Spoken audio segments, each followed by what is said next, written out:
Une taxe de 0,5 à 2% sur les transactions financières via le mobile money, c'est l'une des trouvailles du gouvernement dans le cadre de son plan de redressement économique.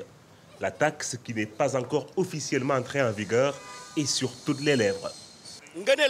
Je pense que c'est une bonne chose. C'est grâce à ces taxes que le gouvernement construit des routes et des hôpitaux.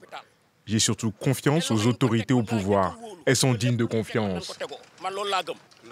Je trouve que les taxes sont excessives. Il n'y a pas d'argent au Sénégal. Même 50 francs sur 10 000, c'est compliqué. Je demande au gouvernement d'alléger ces taxes.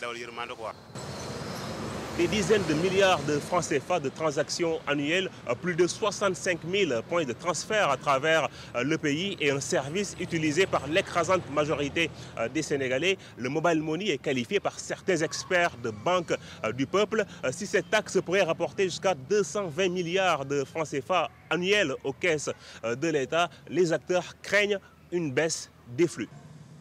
C'est le cas de Wave, l'un des leaders du mobile money au Sénégal. Si la FinTech se dit prête à accompagner le gouvernement dans cette période économique difficile, elle s'interroge sur les conséquences dans le temps de cette nouvelle taxe. Alors la conséquence première, c'est vraiment déjà pour les utilisateurs, effectivement, une baisse du pouvoir d'achat.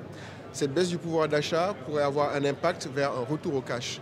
Et qui dit retour au cash parle d'une adaptation moins forte des canaux digitaux et ce qui aura un impact effectivement auprès des acteurs du numérique.